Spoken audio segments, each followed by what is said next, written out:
zánět zubů v přírodě někde v divočině je fakt velký průšvih. Záleží, jak k tomu zánětu došlo. Jestli člověk tam šel už se špatnýma zubama, že měl třeba už kas na zubu a ten prostě se rozvinul a zanítil mu vlastně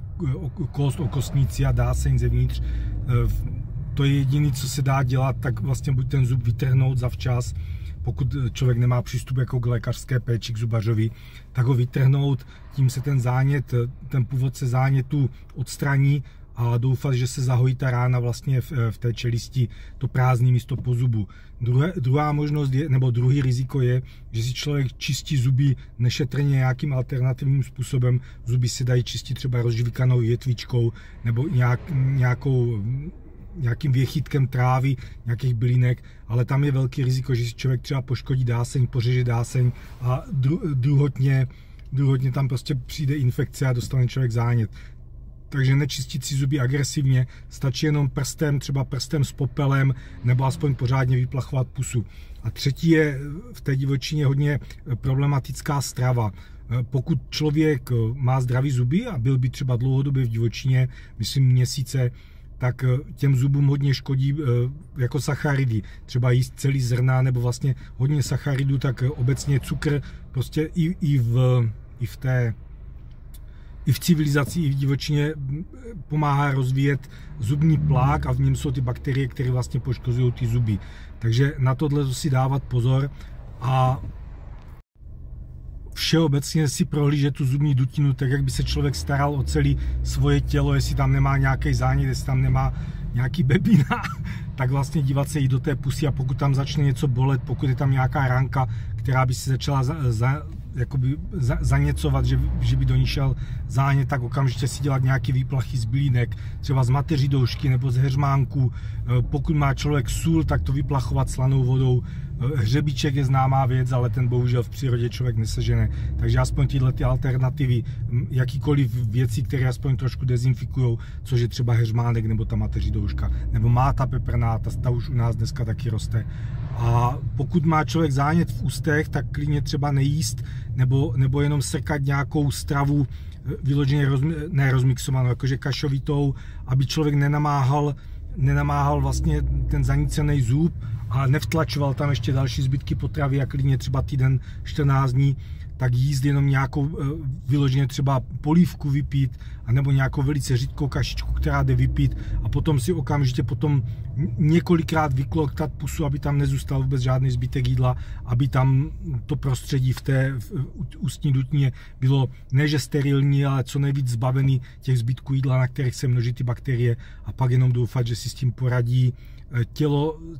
imunitní systém těla. I pokud má člověk lokální zánět, že si třeba udělá záděr na nechtu a zhnísá mu prst, anebo je zánět na čelisti, tak se vyplatí všeobecně, pokud je člověk v nějaké skupině přežívá, tak se vyplatí všeobecně, aby ten člověk dělal úplně minimum prací, buď třeba skončil jakože na lůžku, nebo jenom dělal nějaký jednoduchý práce v táboře a nepřetěžoval se, aby prostě ten organismus celkově se nevyčerpával živiny a vlastně jako ten imunitní systém měl dost síly na to, aby se dokázal vypořádat i s tím lokálním zánětem. A ještě jako prevence je výborný vlastně jíst takovou stravu, aby obsahovala dost minerálu, protože spousta lidí, zvlášť třeba, kteří jdou dlouhodobě přežívat někde do přírody a mají třeba sebou pušku a dostatek nábojů, tak začnou střílet nějaký zvířata, zvyknou si na maso, je to velice jednoduchý a jedí jenom maso nebo jedí nějakou jednoduchou stravu a vlastně začne jim chybět nějaký minerál, třeba vápník a ten se začne odbourávat z kosti a ze zubů a byť je člověk sytej, byť třeba přibere, protože se mu snadno loví, tak mu začne chybět nějaký minerál a ten se právě projeví třeba na vlasech, na nechtech, na zubech, na kostech a pokud se zuby odmineralizují, tak jsou velice náchylný na ten zubní káz a potom na ten zánět, takže na to dávat taky obrovský pozor. Ne každá potravina, která je snadno dostupná, tak obsahuje všechny komplexní živiny. Velice známý jsou případy, kdy byli lovci, kteří měli dostupnost ke králíkům, k divokým králíkům a stříleli prostě divoký králíky a měli hojnost masa, byli vyjedení, prostě přibrali, byli jak to říct, prostě neměli hlad, ale po čase umřeli, protože králičí maso je dietní, je výborný, ale neobsahuje naprosto všechny látky, které to tělo potřebuje a člověk časem začne strádat, to tělo začne strádat, začne mu ta látka chybět a pokud by se chtěl živit čistě králičím masem, tak na to může po pár měsících i umřít, takže na to bacha. A všeobecně ke všem zánětům prevence je nejlepší předcházet tomu a potom, když dojde k nějaké ráně nebo k malému zánětu, tak okamžitě přejít do nějakého klidového režimu a pořád to čistit, vyplachovat, aspoň převařenou vodou nebo nějakou vodou s heřmánkem,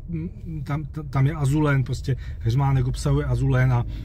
hodně to jako čistí, hodně to dezinfikuje a třeba i několikrát denně takovou ránu vyplachovat, několikrát denně vyplachovat ústní dutinu. Ono to člověka za 1, za 2, za 3 dny už přestane bavit, protože je to takový otravný, zvlášť pokud se má starat o někoho jiného, ale právě ta trpělivost a to časté čištění tak pomáhá, protože zánět se rozvíjí nepřetržitě ve dne v noci a nestačí to jednou denně vydezinfikovat nebo ráno a večer vydezinfikovat. Klidně tu ránu vyplachovat i tu ústní dutinu třeba 5krát, 6krát denně, vždycky čerstvým nálevem z těch bylinek a tomu imunitnímu systému strašně pomáhá, aby on se s tím dokázal vypořádat. Ale je to velice těžký boj se zánětem. Ahoj bráško, když na to přijde, tak sacharidy v lese ani nepotřebuješ, co se týče potravin. Když budeš lovit a budeš plně závislý na proteinech a na tucích, tak vlastně ty nezbytné sacharidy, které potřebuje tvoje tělo, tak si bude vyrábět samo. Tvůj metabolismus přejde do ketózy a tvůj organismus si bude ty sacharidy vyrábět normálně z tuku, takže tohle to vůbec nemusíš řešit. Musíš mít dostatek vitaminů, minerálů a proteinů, bílkovin a vlastně tuku a tvoje tělo si po pár týdnech si naučí to nezbytné množství sacharidů vyrábět samo, takže žádný strach. Sacharidy v lese řešit nemusíš, pokud máš dostatek živočišné potravy.